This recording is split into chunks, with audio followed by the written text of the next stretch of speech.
So today I want to talk about recreational marijuana or cannabis. In 2016, California legalized marijuana.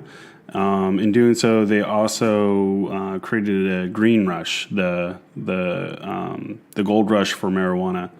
Because of this, the state put out some guidelines saying like who can grow marijuana, who gets a license for dispensary, and who can't, right? And the net result of that was that California said something like, hey, each county has to go claim the right to license growing or to have a legal grow op. And if they don't, they forfeit their right, and then the state of California will take over for that particular county. And then they have so many years to fill out the proper paperwork and then register with the state. So there's a lot of paperwork that the county has to do. And then in the meantime, farmers that are zoned for the county to farm or already, registered as an organic crop versus a regular crop are kind of scratching their heads going like, hey, wait a second, can I cash in on this green, the green rush? Like, how do I do this? And so some of them were going like, okay, so I already have so many walnuts or almonds, or maybe I have a vineyard, or maybe I'm growing a mixed assorted fruit and then mixing that with the said vineyard to create blended wines. And so now they're looking at their crops and they're going like, how can I cash in on this? Like, what's the best use of the land here? And so then they would get in line and they would try to register or get the license from the county and or state to become a legal grow op.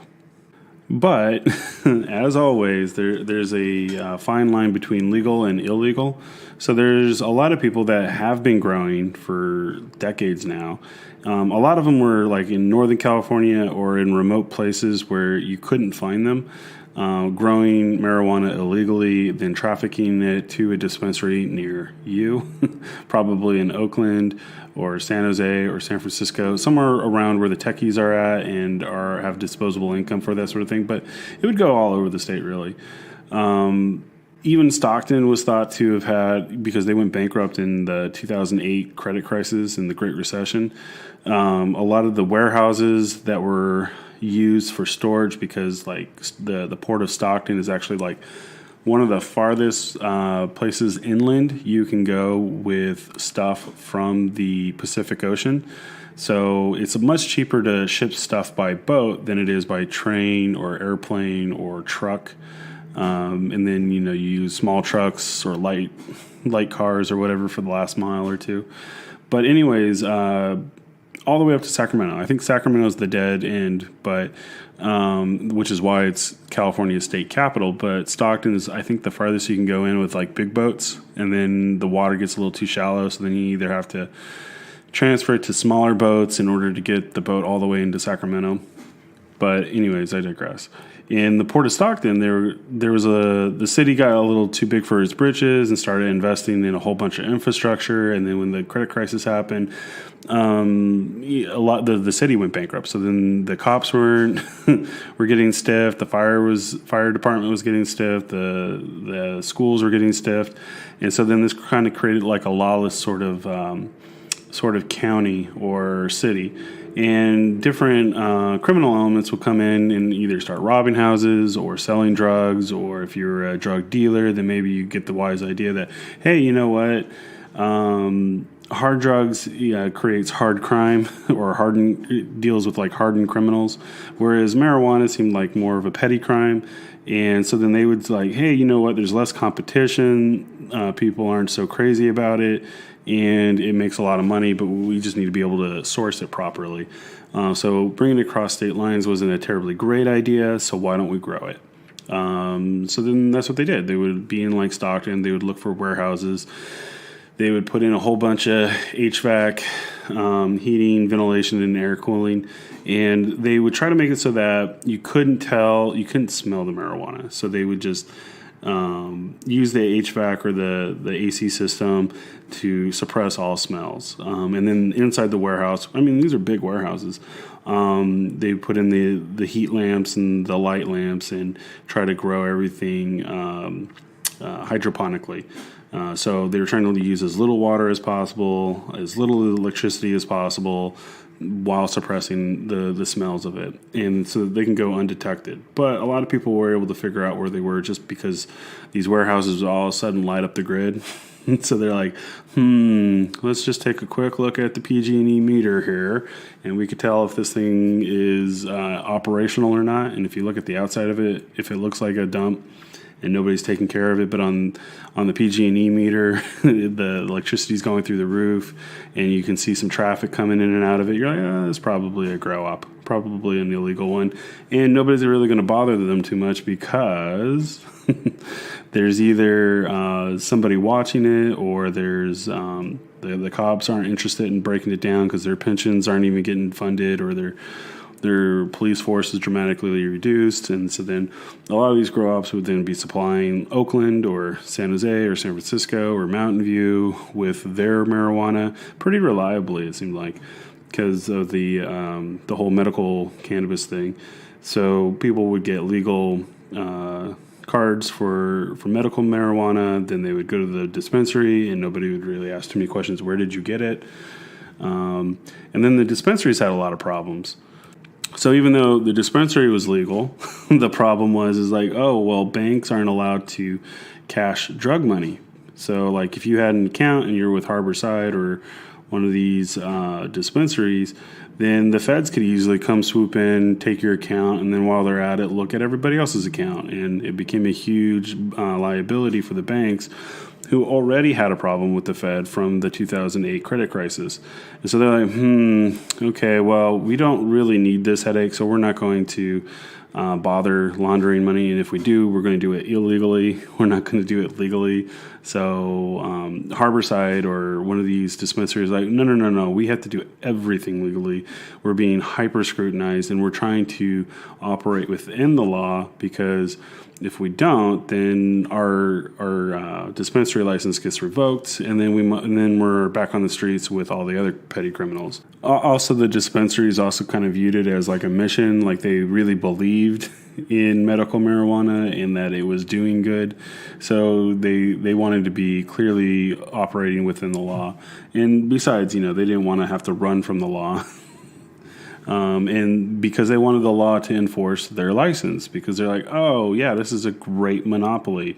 We're going to make a bunch of money. I think the first year of operation as a medical dispensary was that they kept making publications in the local newspaper saying, hey, we took $22 million off of the streets in the black market.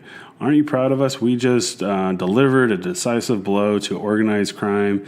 And then the Bloods and the Crips were like, yeah, those motherfuckers. Now we have to do hard drugs. Now we have to do guns and stuff. Now we have to do armed robberies. Like, you took away the easy money. How dare you?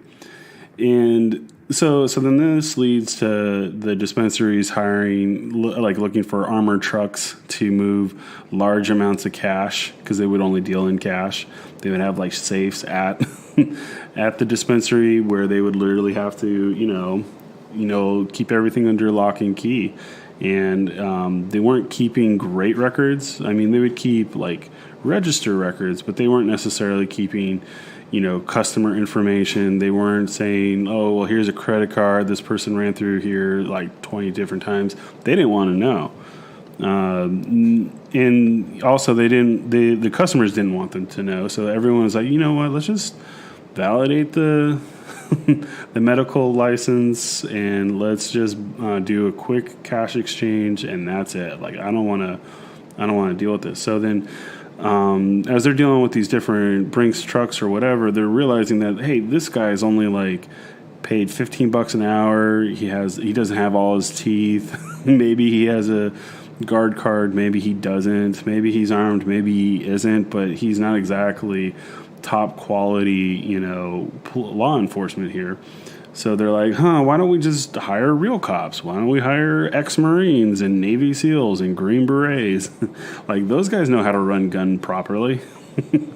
They just finished a couple tours in Iraq and Afghanistan. Shouldn't they know how to deal with criminal elements, large sums of money, guns, and drugs? Like, isn't that like kind of what they're good at?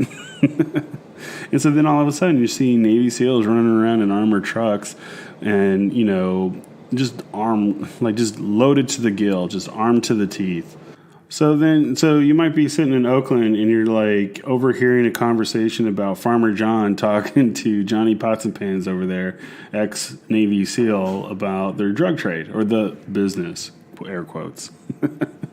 And they're like, okay, well, what are you going to do with all the money? Like, where are you going to put it? Like, you can't put it in a bank.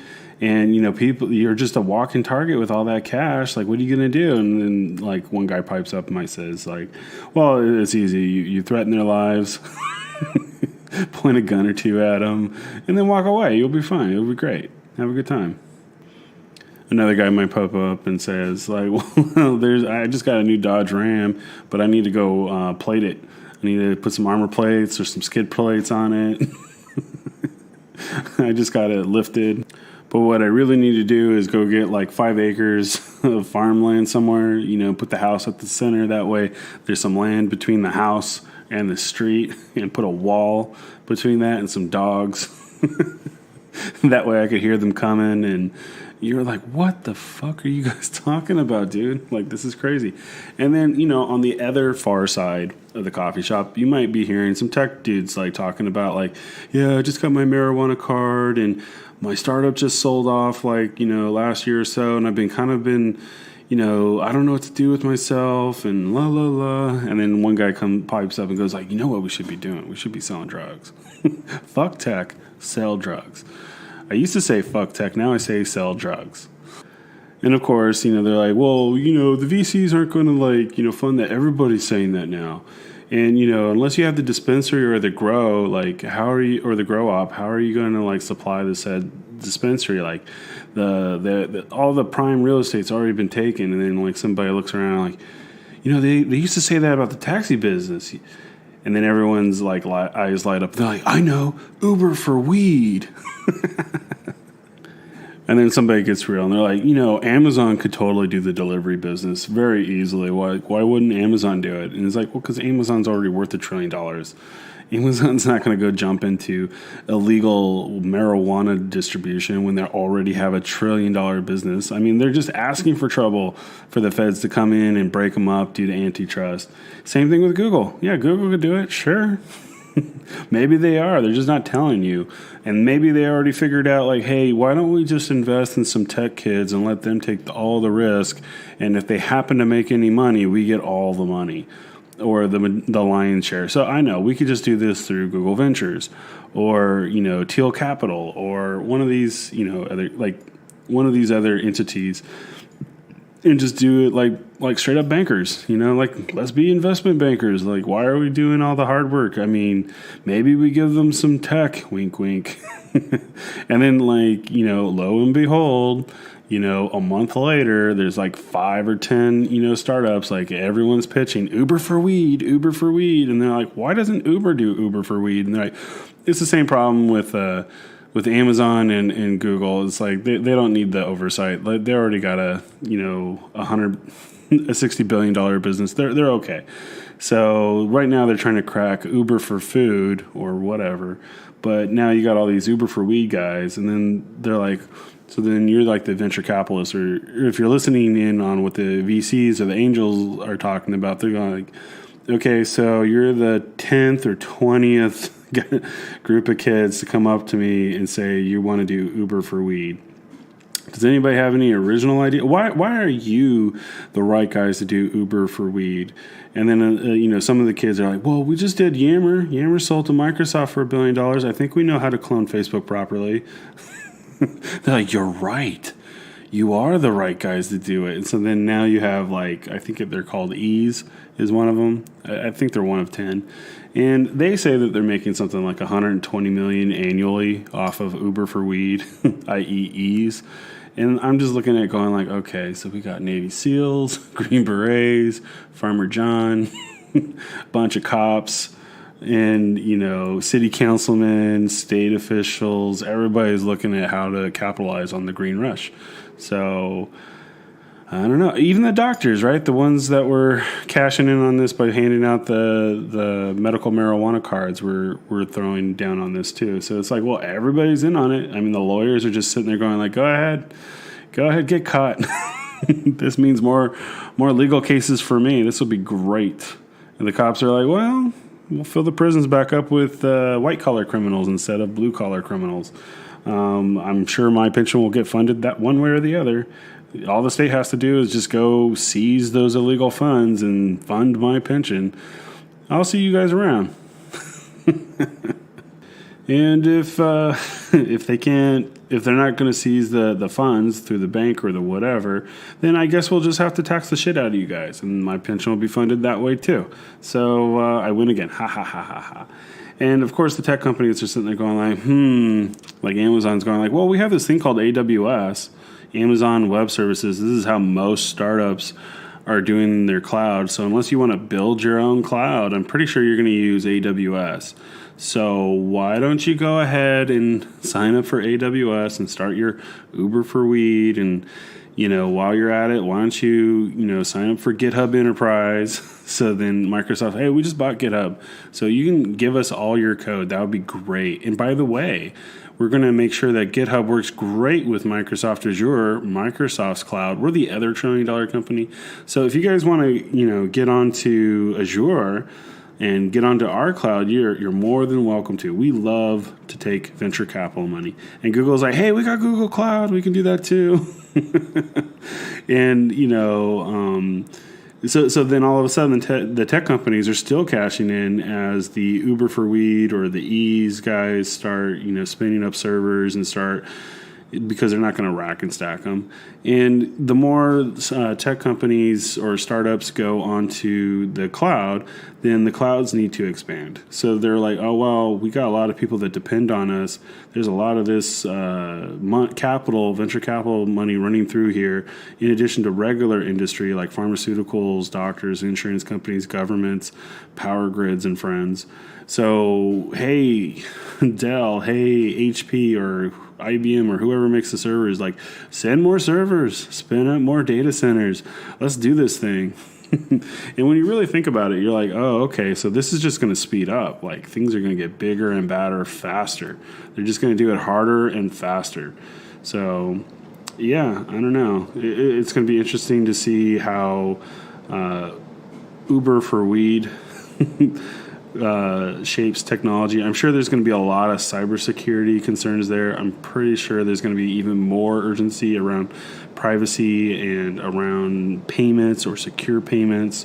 And yeah, we'll see.